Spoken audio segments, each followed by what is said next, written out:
Kita tahu saudara bahwa rencana Tuhan atas kehidupan kita manusia pada mulanya adalah suatu kehidupan yang tanpa batas. No more limit. Saudara, itu tidak sekedar hanya berbicara tentang pekerjaan Roh Kudus.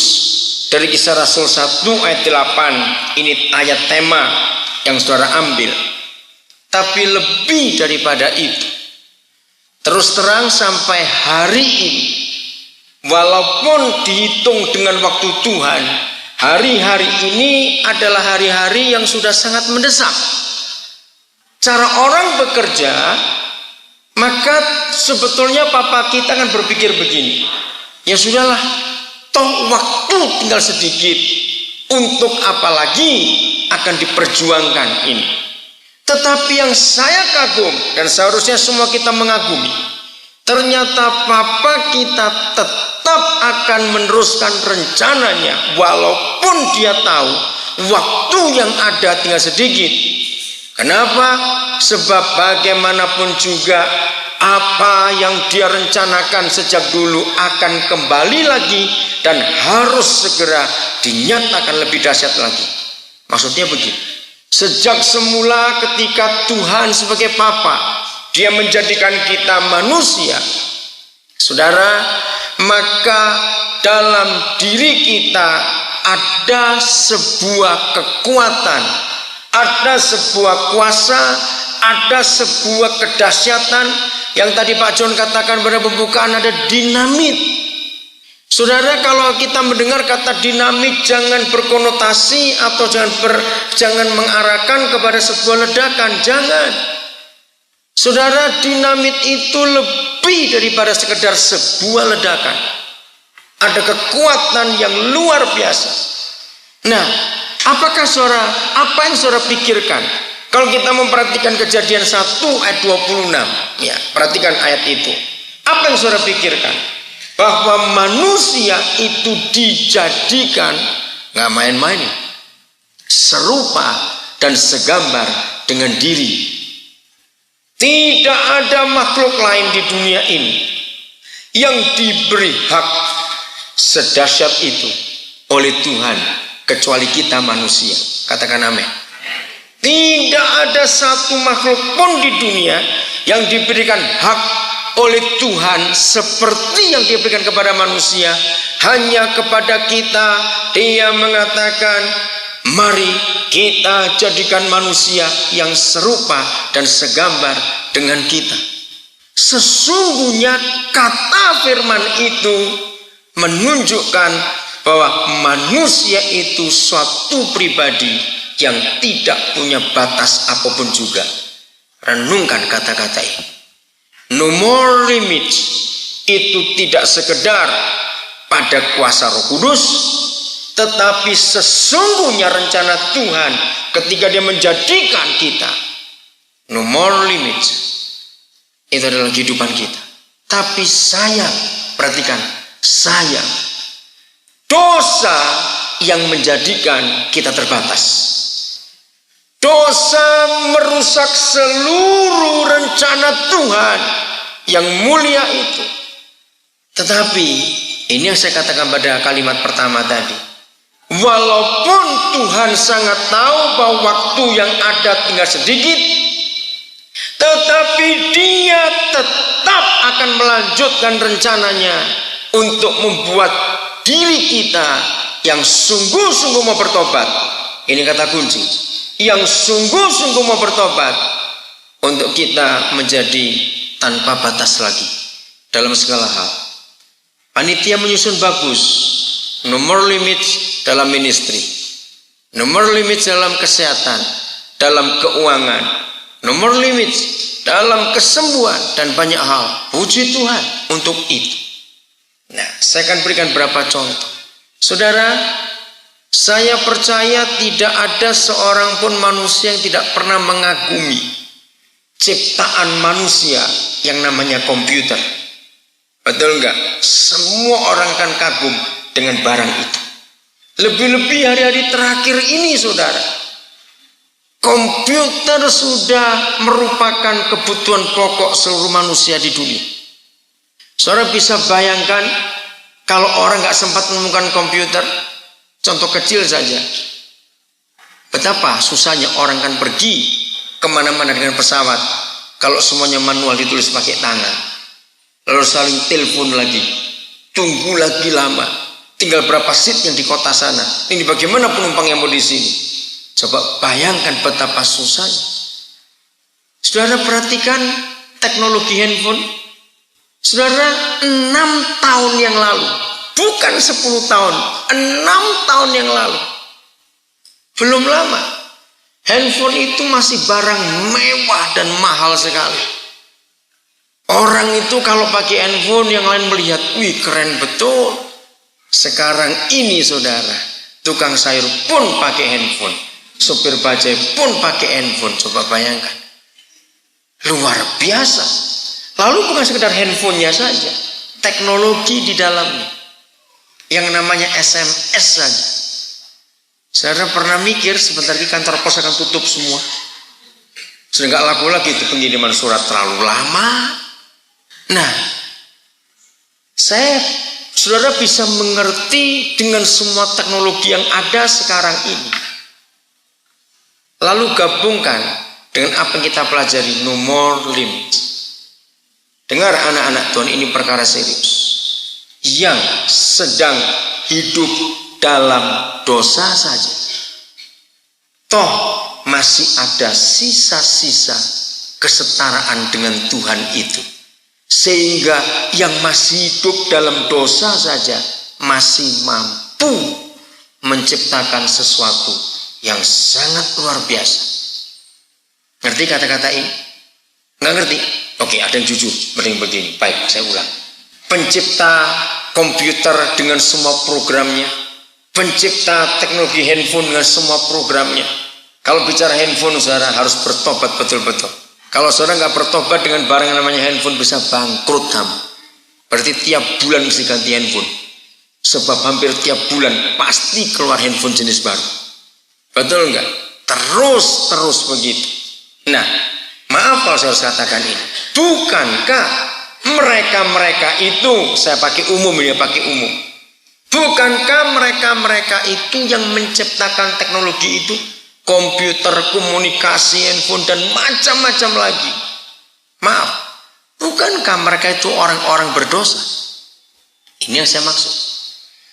Nah, bayangkan kalau mereka sedang dalam keadaan berdosa, masih memiliki sisa-sisa kesetaraannya dengan Tuhan.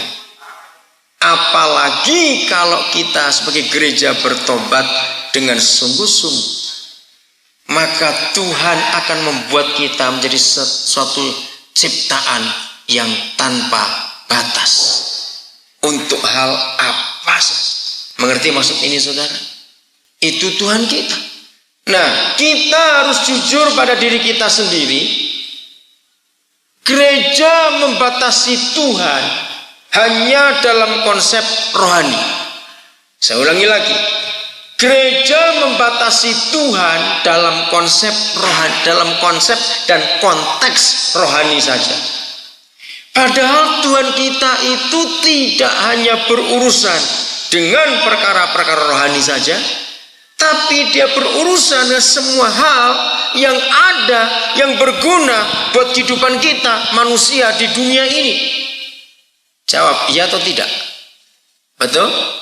Kalau dia hanya berurusan perkara rohani, saudara, tidak perlu Tuhan Yesus harus mati dan menderita begitu rupa. Tidak perlu.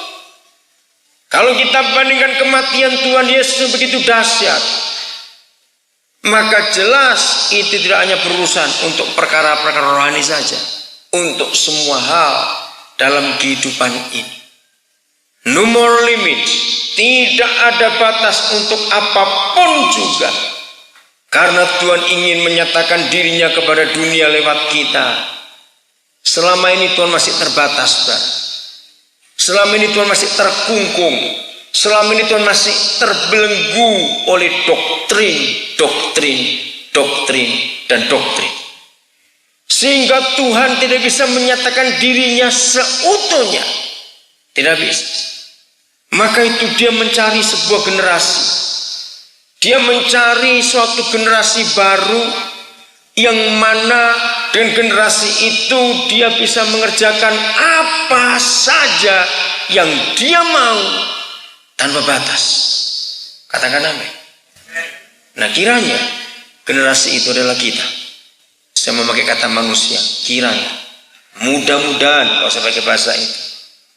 Karena itu perlu perjuangan hati dan hidup yang serius.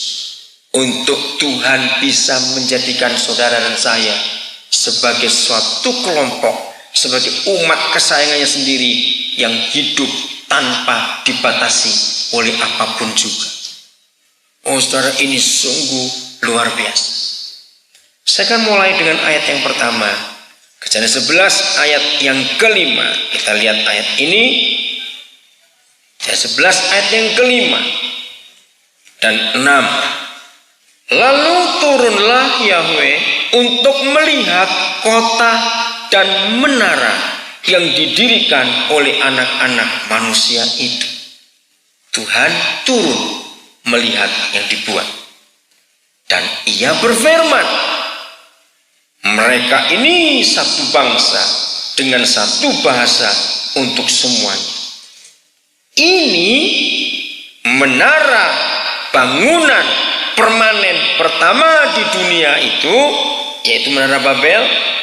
Ini barulah permulaan usaha mereka. Dalam nama Yesus, Roh Kudus, kami minta Engkau bekerja dengan serius saat ini, supaya setiap kami yang mendengar firman ini sungguh-sungguh menyadari bahwa Tuhan menetapkan kami sebagai manusia-manusia yang tanpa bisa dibatasi oleh apapun juga. Dalam nama Yesus, Roh Kudus, wahyukan dengan jelas arti no more limits dalam hidup setiap kami yang mendengar firman Tuhan. Dalam nama Yesus kami minta, karena terlalu lama Tuhan Engkau menantikan gerejamu menyadari akan kerinduanmu. Kiranya lewat acara ini, anak-anak muda, remaja yang memulainya, membuat kami semua orang tua, orang dewasa pun sanggup hidup tanpa batas lagi. Kami mengakui seringkali keuangan kami membatasi kami untuk bergerak. Kami menyadari Tuhan seringkali kesehatan kami membuat kami sulit bergerak, sehingga itu menjadi batasan buat kami. Tapi lewat acara ini, adakan pendobrakan yang besar dalam nama Yesus buat hidup kami semuanya, supaya seluruh dimensi dalam kehidupan kami semua menjadi tanpa batas. Karena itu kerinduanmu. Kiranya Engkau menolong kami, Roh Kudus, dalam nama Yesus. Saudara perhatikan, kalau sampai Papa sendiri mengakui, ingat, keturunan Nuh yang membangun bangunan permanen pertama di dunia ini masih dalam status orang-orang berdosa. Tetapi mereka sudah bisa membangun bangunan permanen dan bangunan bertingkat pertama di dunia. Maka itu sampai Tuhan harus turun untuk melihat. Karena Papa kita terkagum-kagum dengan apa yang Nimrod dan timnya buat hari itu. Sampai Tuhan memuji begitu luar biasa. Saya ulangi ayat 6. Dan ia berfirman, mereka ini satu bangsa dengan satu bahasa untuk semuanya. Ini pujiannya.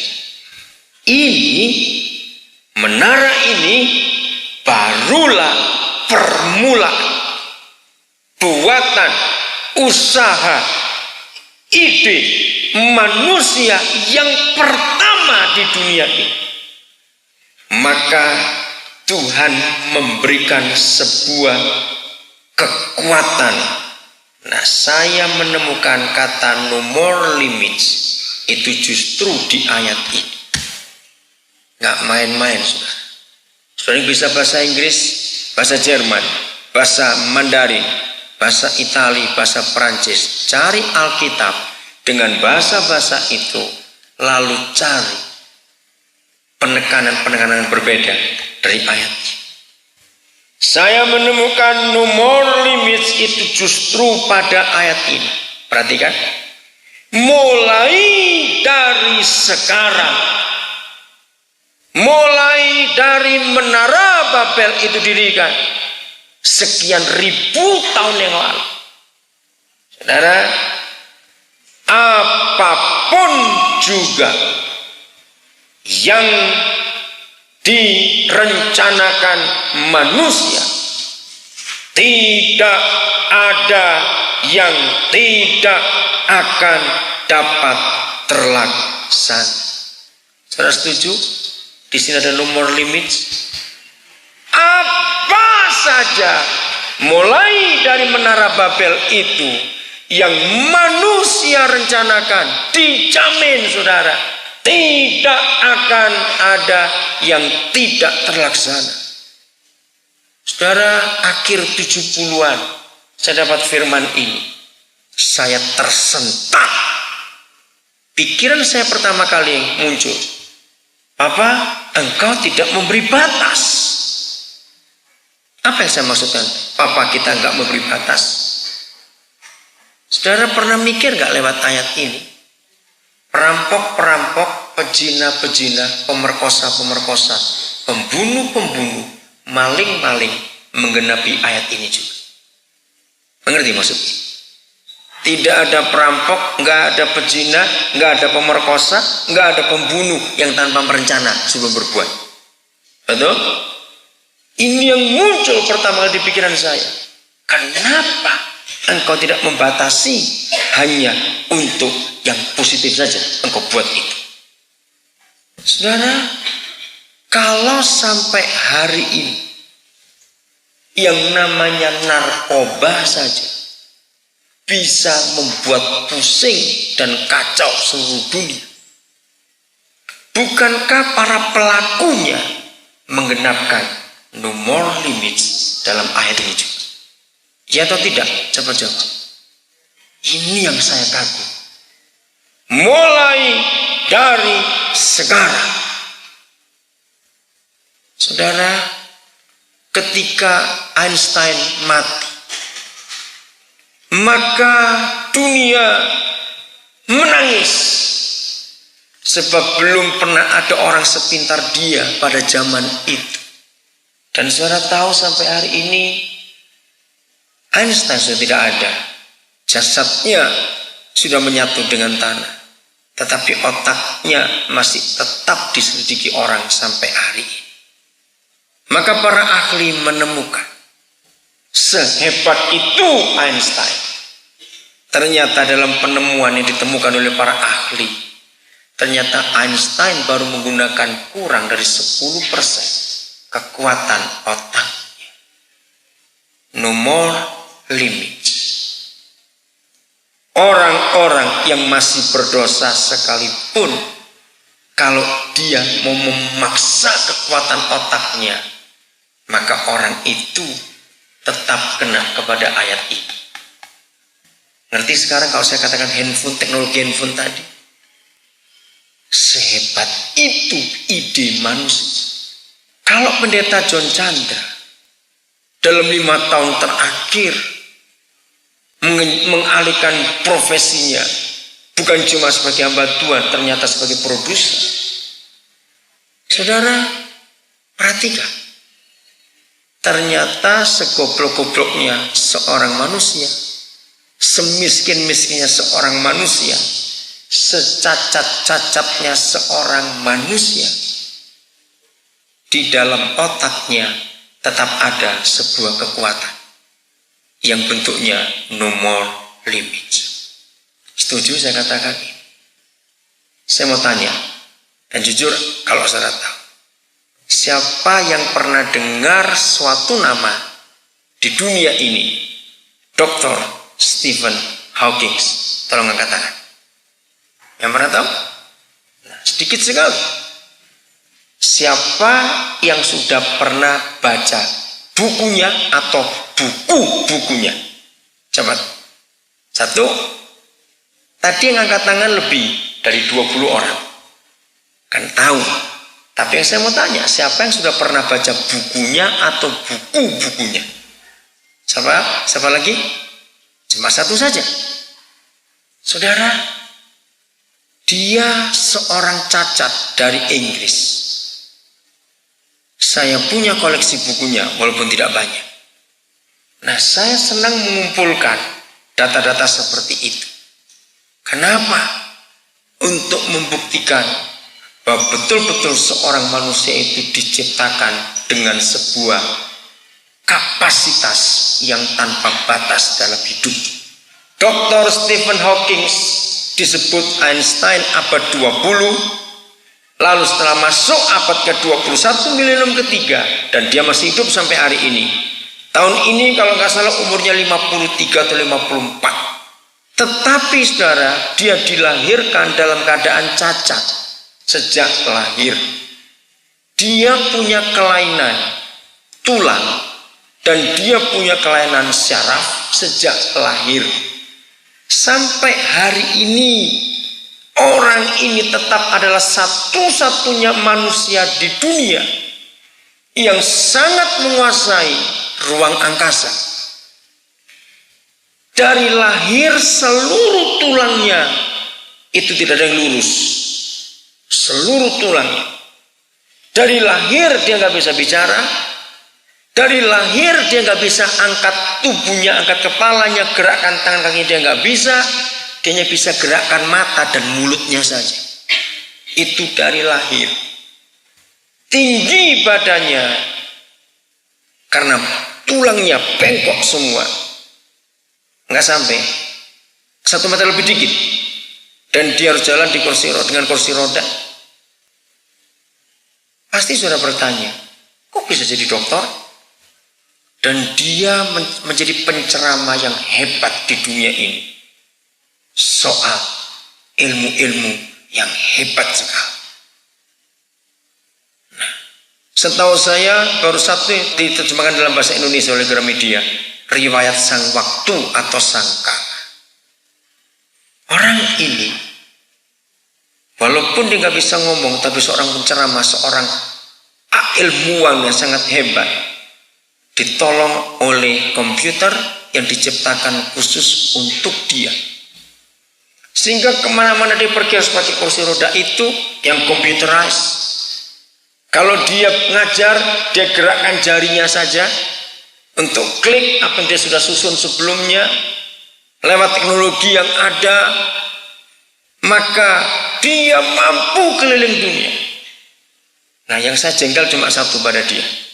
Kira-kira 6 tahun yang lalu dia menceraikan istrinya, lalu kawin lagi dengan perawatnya sendiri. Saya bilang, sudah cacat nggak tahu diri kamu. Nah, itu saya jengkel betul dengan dia. Saya sempat kecewa. Seorang idola yang saya idolakan dalam hal ilmuwan, kenapa kamu ceraikan istrimu lalu kawin lagi? Nah, itulah dosa. Saudara, tapi toh dia tetap hebat, dia tetap pintar. Saya punya 2 versi biografinya Bill Gates. Saudara, dia seorang mahasiswa drop out dari Boston. Tapi dia menggunakan otaknya. Dan ayat 6 Kejadian 11 mutlak digenapkan oleh orang-orang hebat ini. Di antara koleksi buku-buku saya, maka koleksi terbanyak adalah biografi para inventor atau penemu. Mengapa saya suka mengkoleksi biografinya para penemu? Karena saya kagum. Saudara, mereka para penemu itu adalah orang-orang yang hidupnya sungguh-sungguh diabdikan untuk manusia. Saya beri contoh 1 saja. Kalau saudara pernah dengar nama Graham Bell, dan dia adalah orang pertama di dunia yang menemukan sambungan telepon jarak jauh. Sederhana motivasinya, dia memeras otaknya, Dia menggunakan waktu yang ada untuk berpikir. Waktu itu perang saudara berkecamuk di Amerika. Antara pihak utara dan pihak selatan. Antara Inggris dengan Prancis. Saudara, dalam keadaan seperti itu banyak prajurit yang mati. Konyol, mati sia-sia. Hanya karena apa? Berita yang terlambat sampai ke bagian palang merah atau medisnya. Bayangkan waktu itu mereka hanya pakai kuda, membawa berita, ada korban di sana, ada korban di situ. Seringkali prajurit itu nggak terlalu parah lukanya, cuma karena pembawa berita itu lambat sampai karena pakai kuda. Seorang anak muda namanya Graham Bell itu memikirkan nasib para prajurit itu. Bagaimana caranya berita tentang tertembaknya mereka, lukanya mereka sampai kepada bagian medis. Mulai dari sekarang, apapun juga yang direncanakan manusia, tidak ada yang tidak dapat terlaksana.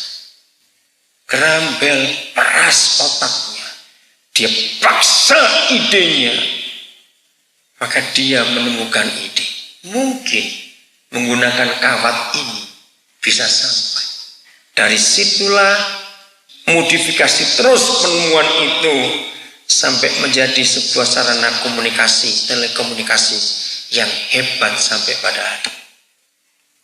Saudara perhatikan seluruh Alkitab. Dari perjanjian lama sampai perjanjian baru. Perhatikan. Maka saudara akan menemukan kata renungkan. Renungkan. Renungkan. Meditate the word. Renungkan firman itu. Renungkan firman itu. Mengapa Bapa kita minta kita seumur hidup kita itu suka merenung. Saudara, merenung dan melamun itu beda jauh. Nah, celakanya kita lebih banyak melamun daripada merenung. Orang yang melamun itu tidak menghasilkan apa-apa. Sebab melamun itu pasti sia-sia. Kapan kawin, kapan kaya. Itu orang melamun.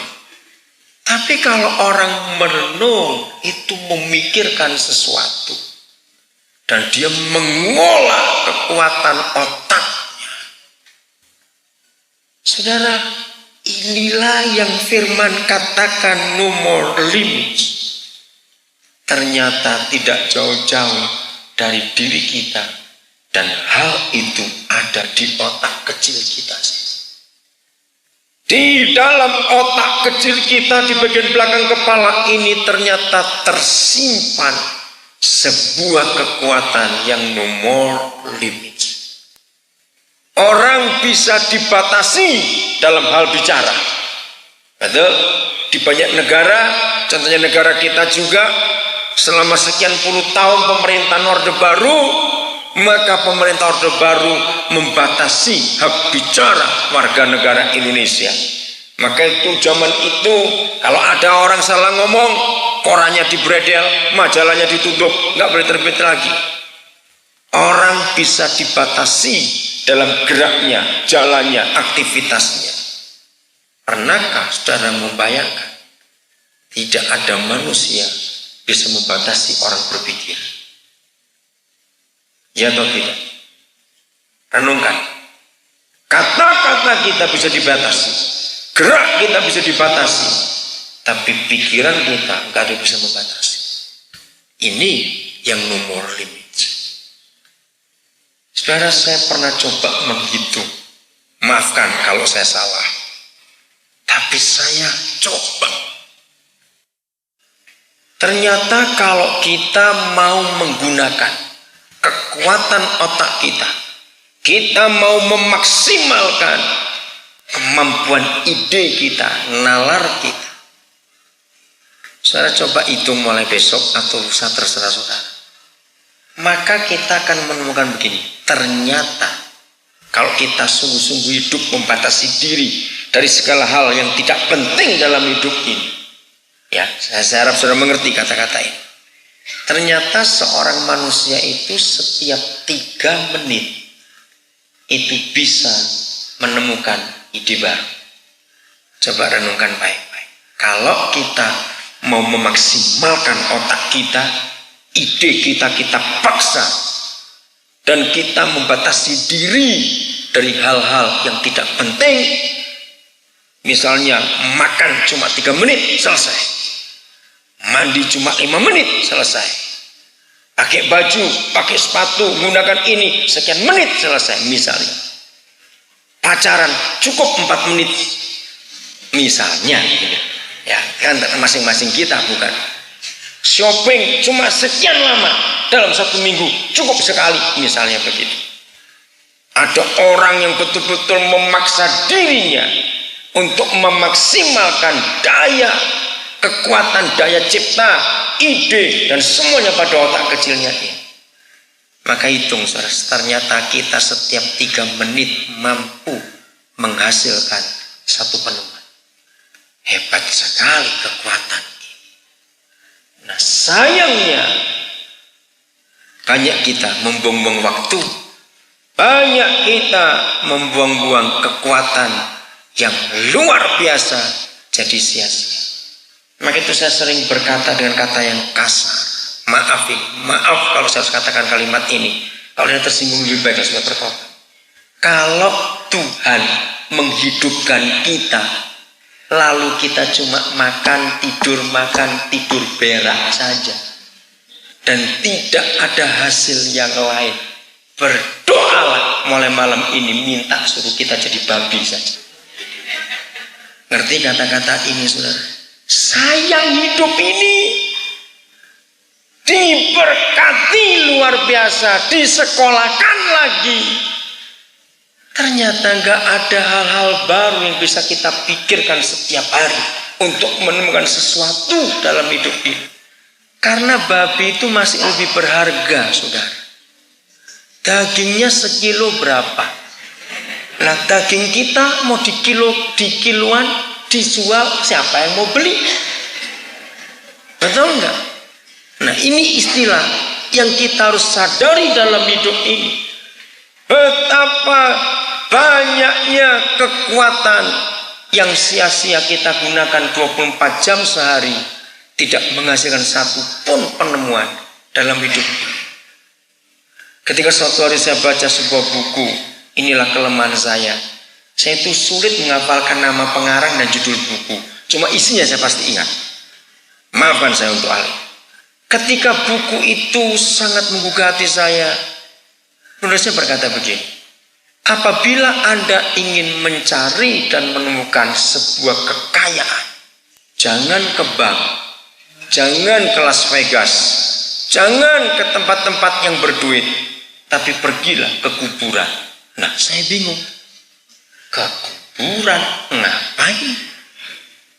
Saya baca terus buku itu. Akhirnya saya setuju dengan penulis. Apabila Anda sudah sampai ke kuburan, lalu membaca nisan umur mereka yang dikuburkan di sini, sebetulnya disitulah terletak kekayaan yang tak ternilai. Ngerti maksudnya saudara? Penulisnya menghubungkan dengan Kejadian 11 ayat 6. Sebab orang-orang yang sudah mati di kuburan itu ikut dikuburkan semua kekuatan idenya yang belum digunakan untuk apa-apa. Nangkap saudara? Ternyata di kuburanlah kita menemukan kekayaan yang gak bisa diapa-apakan. Karena ada kekuatan pikiran manusia yang ikut dikubur di sini. Sejak hari itu saya makin sadar akan nilai hidup saya ini. Maka itu jangan banyak buang waktu dengan tidak menghasilkan apa-apa dalam hidup ini. Karena ada kekuatan yang luar biasa yang Tuhan tunjukkan kepada kita. Itu di otak kecil kita. Pertama kali saya melihat OHP, overhead projector, itu tahun 80-an awal. Saudara, itu 70-an akhir. Saya mencari saudara literaturnya, siapa penemu OHP ini dan kenapa orang bisa menciptakan barang ini, kenapa? Ternyata idenya sederhana. Seorang profesor yang capek kalau dia memberi kuliah nulis di papan, maka dia minta kepada mahasiswanya untuk menciptakan sesuatu yang begini, itu kata profesor. Maka berapa mahasiswanya menciptakan overhead projector? Artinya cukup bagus, suatu proyeksi yang melewati kepala, sehingga orang yang melihat dan mendengar tidak terganggu. Luar biasa. Dan itu sungguh-sungguh ditemukan dan berguna sampai hari ini dalam segala hal yang manusia pakai untuk mengajar, sangat memudahkan karena ada orang yang memikirkan hal-hal seperti itu.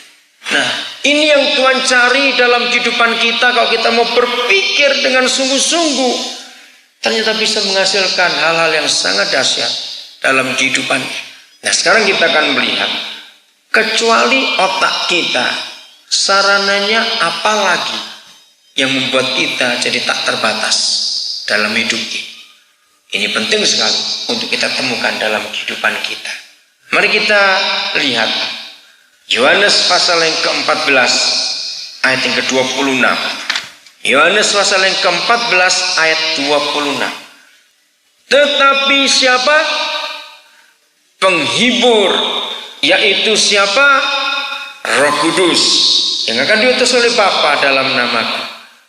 Nah, pertama kali Roh Kudus mewahyukan saya firman ini, dia menunjukkan dua kata kerja dan kata sifat yang bertolak belakang. Jelas yang disebut pertama kali adalah penghibur bagi orang besar. Jadi satu pribadi dia. Tetapi mengapa penghibur ini pekerjaannya bukan menghibur tapi mengajar? Kan gak ada hubungan antara menghibur dan mengajar, bukan? Ya atau tidak, saudara? Penghibur ini disebutkan dialah yang akan mengajarkan berapa hal, segala sesuatu kepadamu. Nah, nomor limitnya kita temukan lagi di kata ini. Roh Kudus yang adalah penghibur, dialah yang akan mengajarkan segala sesuatu kepadamu. Saya tanya, kalau bagi yang belum percaya, apabila disebut segala sesuatu, berarti kita bisa memilah-milah enggak? Yang nomor sekian sampai nomor sekian itu segala sesuatu, yang nomor sekian sampai sekian tidak segala sesuatu. Bisa begitu? Coba jawab, bisa begitu? Tidak. Kalau disebutkan segala sesuatu, ya segala sesuatu. Tidak ada batas. Roh Kudus yang adalah penghibur itu mengajarkan kepada manusia, khususnya gereja, segala sesuatu. Tuhan luar biasa. Mengapa penghibur pekerjaannya mengajar, tidak menghibur? Nah, saudara, ketika saya membaca sejarahnya Taman Kanak-kanak, ayat ini baru ketemu. Saya mencari buku tentang sejarahnya Taman Kanak-kanak. Kindergarten, itu bahasa Jerman. Dan sampai hari ini seluruh dunia tidak boleh mengubah kata kindergarten dengan bahasa masing-masing. Harus bahasa Inggris pun menggunakan kata kindergarten, bukan kindergarten. Ternyata penemunya seorang anak pendeta dari kota Dresden di Jerman. Waktu itu masuk wilayah Jerman Timur, namanya Strobel. Dan waktu saya membaca sejarah Taman Kanak-kanak, saya begitu terharu. Saudara, Strobel menemukan mengapa Tuhan membuat taman namanya Eden. Lalu dia menempatkan anak-anaknya di taman itu. Ternyata di taman itu Papa mengajarkan segala sesuatu yang berguna untuk kehidupan manusia. Di taman itu ada pelajaran fisika, matematika, ekonomi, biologi, dan semuanya. Lalu struggle menemukan pendidikan itu.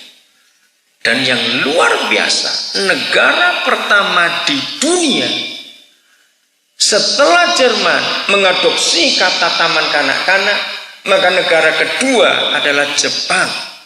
Itu yang mengagumkan sekali. Jepang adalah negara kedua setelah Jerman yang menerapkan pola taman kanak-kanak. Baru seluruh dunia. Maka itu ketika Perang Dunia Kedua berakhir, begitu bom atom berhenti, waktu itu Kaisar Hirohito masih terlungkup di tanah mencari perlindungan.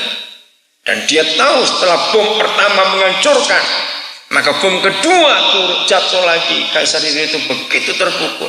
Sejarah mencatat, begitu Kaisar Hirohito bangun dari persembunyiannya, kata pertama yang dicatat oleh sejarah Jepang, apa yang Kaisar Hirohito katakan? Maka itu Pak John Chandra teruskan pola pendidikan itu. Saya sangat terobsesi dengan semua peristiwa sejarah ini, saudara. Begitu Kaisar Hirohito bangun dari perlindungannya, setelah dia sadar bahwa bom sudah berhenti, kata pertama adalah begini: masih sisa berapa guru di negeri ini? Itu kata-kata sakti, saudara. Dia tidak tanya berapa tentara, berapa duit. Yang dia tanya masih ada berapa guru di negeri ini. Maka itu sejak tahun 70-an saya menyekolahkan begitu banyak anak jadi guru. Karena sejarah Jepang. Saya pernah sakit hati gara-gara sejarah itu. Jepang dengan Indonesia itu merdekanya pada bulan dan tahun yang sama. Hanya tanggal yang berbeda. Jepang negara kecil. Kalau saudara lihat peta Jepang, saudara, Pulau Jawa ini jauh lebih luas dari Jepang. Jumlah orang Indonesia lebih banyak. Sumber daya alam Indonesia lebih banyak. Jepang kalah perang, Indonesia itu menang perang. Tapi tahun 51, 6 tahun setelah hancur karena kalah perang, Jepang sudah diakui sebagai negara industri baru di dunia. 5 tahun, 6 tahun setelah dibom dan dikalahkan. Ternyata rahasianya ada banyak tentunya. Saya cuma saya mengungkapkan satu. Karena Hirohito memperhatikan pendidikan di negeri itu. Nah, ternyata pendidikan itu pola Yesus. Saudara, sampai hari Tuhan Yesus naik ke surga, orang tidak memanggil dia pendeta Yesus, tapi guru Yesus. Betul? Guru adalah pelayanan yang utama. Gereja sudah kalah dengan Muhammadiyah. Saudara perhatikan ini.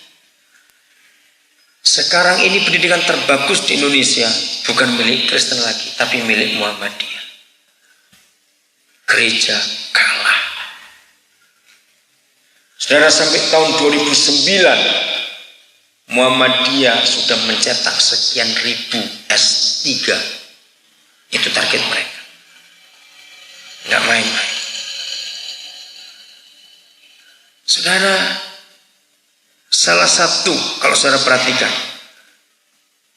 di antara semua capres, saudara pernah tahu, kalau saudara baca berita, siapa yang paling sedikit kekayaannya? Cepat sebut. Amin Rais. Paling sedikit. Nah, saya suka menyelidiki hal seperti ini. Kenapa Amin Rais paling sedikit kekayaannya dibanding yang lain? Rahasianya, keuangan Amin Rais dihabiskan untuk pendidikan, tidak dikumpulkan untuk diri sendiri. Maka itu perhatikan di seluruh Indonesia, lembaga pendidikan Muhammadiyah yang terbaik, terlengkap, terbesar, dari Aceh sampai ke Papua, itu Muhammadiyah. Mengapa gereja tidak mikir ini? Sudah waktunya gereja berhenti mencetak teolog-teolog. Inilah waktunya gereja mencetak orang-orang pandai. Katakan amin. Cukup. Makin banyak teolog makin kacau. Karena masing-masing teolog pasti menemukan doktrin baru. Lebih baik mencetak orang pandai yang menemukan pengetahuan baru. Inventor itu jauh lebih berguna. Saya senang kalau teolog-teolog tersinggung dengan kata-kata ini. Justru gara-gara para teolog itu doktrin makin kacau, perpecahan gereja makin besar, saudara. Tapi kalau gereja mencetak seperti Muhammadiyah, doktor luar biasa. No more limits itu ada di benak kita, di otak kecil kita. Ada kekuatan yang luar biasa. Saudara bayangkan mengajarkan segala sesuatu tanpa batas. Saya akan gabung karena Yohanes menemukan kebenaran ini. 1 Yohanes 2 ayat 27. Mari kita lihat. 1 Yohanes 2 ayat 27. Nah, teolog akan membuat bingung kita dengan terjemahan atau tafsiran mereka. Biarlah Roh Kudus yang menolong kita untuk ini. 1 Yohanes 2 ayat 27. Roh Kudus tolong kami untuk kami menghargai Engkau dan menghormati Engkau, Roh Kudus. Ampuni kami, Roh Kudus, sebagai orang-orang Pentakosta karismatik. Kami yang memanipulasi Engkau dengan bahasa roh dan nubuat saja. Dalam dirimu, Roh Kudus, ada sebuah kekuatan yang luar biasa. Sebab di dalam diri kamu, garis bawahi kata tetap ada. Ini kata penting.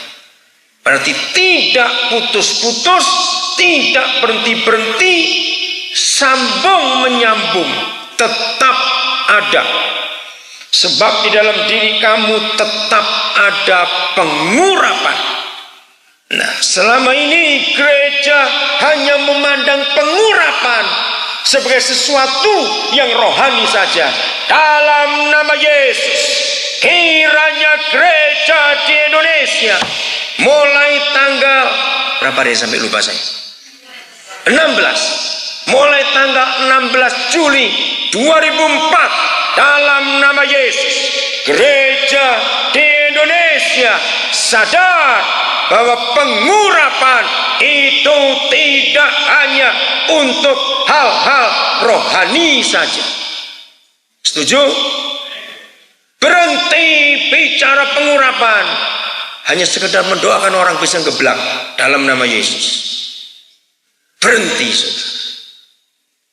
Belasan tahun saya sudah bergerak dengan kekuatan ini. Maka itu investasi saya tidak akan di teologi dan hanya untuk sekolah Alkitab. Tidak akan. Ada kekuatan yang lain yang luar biasa. Kata pengurapan di sini tidak hanya untuk sekedar merinding-merinding saja. Ngerti kata-kata ini? Karena orang senang kalau merinding ada urapan. Seulang, sebab di dalam diri kamu tetap ada pengurapan yang telah kamu terima daripadanya. Hasilnya apa? Karena itu tidak perlu. Wih, radikal ini, saya kaget. Tapi saya percaya. Tidak perlu kamu diajar oleh orang lain.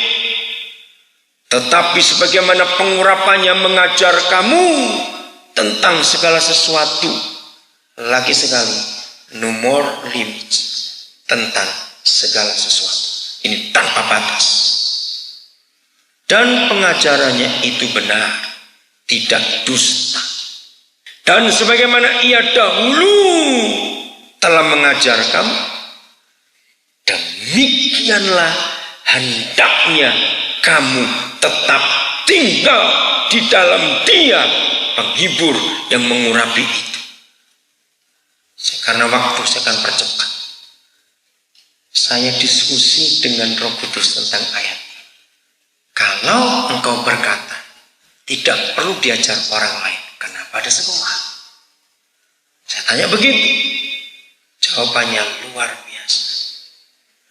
Sekolah itu untuk memaksimalkan kekuatan otak. Terus bagaimana bentuknya? Saudara dengarkan penjelasan.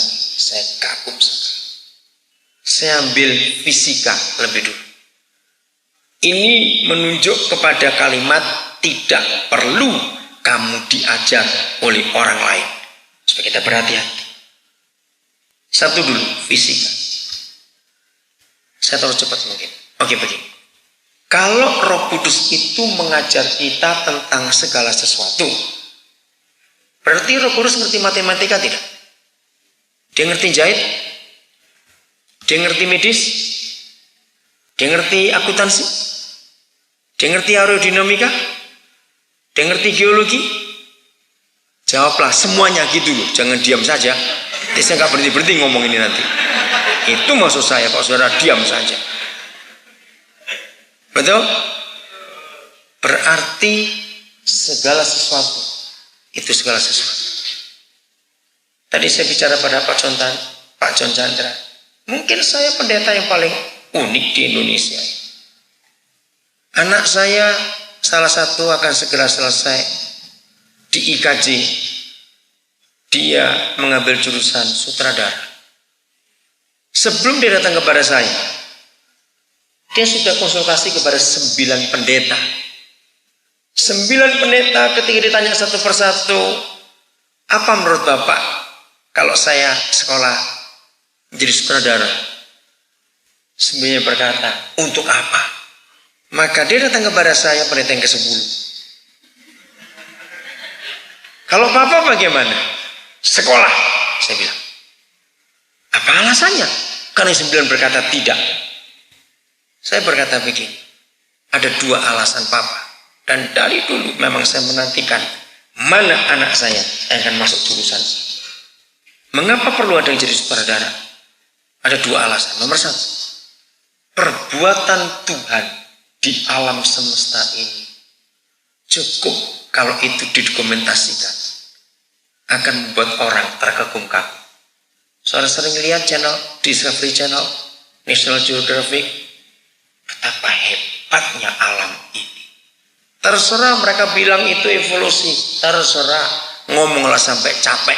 Suatu hari kamu akan percaya, pasti ada sebuah kekuatan, tidak mungkin tidak. Saudara, sesombong-sombongnya orang, ini kitab Yesaya 30. Saudara pulang baca Yesaya 30, menarik sekali. Yesaya adalah orang kedua di dunia setelah Ayub yang mengatakan dunia ini bulat. Sebelum Galileo. Itu Yesaya 30. Nah, saudara pernah ini soal Tuhan yang luar biasa. Dunia ini bulat. Para penentang Tuhan berkata evolusi begini begitu, ngomonglah sampai capek. Tetap ada satu kekuatan yang mengendalikan semuanya. Renungkan. Kalau dunia bulat, pernahkah saudara dan saya menyadari Indonesia itu di bulatan bumi itu di bagian mana? Cepat jawab. Di tengah bukan? Iya atau tidak? Nah, kalau kita mau jujur, ternyata kita itu nggak pernah berdiri tegak, miring begini. Coba mikir baik-baik. Loh, ya atau tidak? Kita ini miring begini karena di tengah. Nah, berarti nggak ada yang pernah mikir selama ini kalau begini.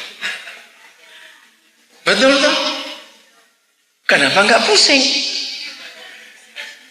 Lalu yang di Australia lebih gila lagi, begini. Karena mereka di bawah. Betul? Tapi kok rasanya tegak semua? Terus sudah berdirinya miring dan apa itu terbalik, buminya diputar. Ayo mikir itu. Saudara, apa kita buat yang luar biasa? Amin.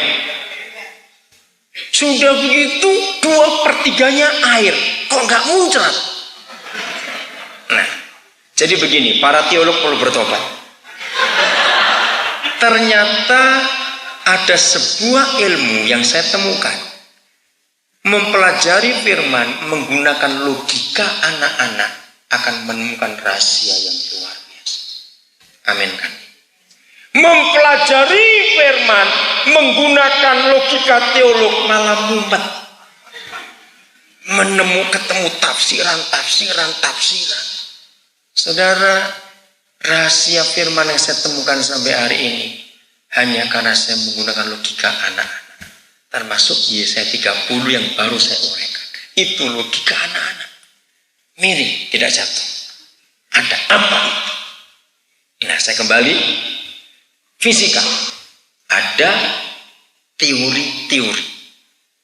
Setiap ilmu yang dipakai oleh manusia sampai hari ini pasti disebutkan siapa penemunya. Betul enggak? Maka itu kita pernah mendengar nama Pythagoras, Archimedes. Itu salah satu contoh di antara ribuan penemu yang teorinya dipakai sampai hari ini. Maka suatu hari Roh Kudus mengajar saya tentang 1 Yohanes 2:27. Daniel, kamu bisa fisika enggak? Ya lumayan, saya bilang.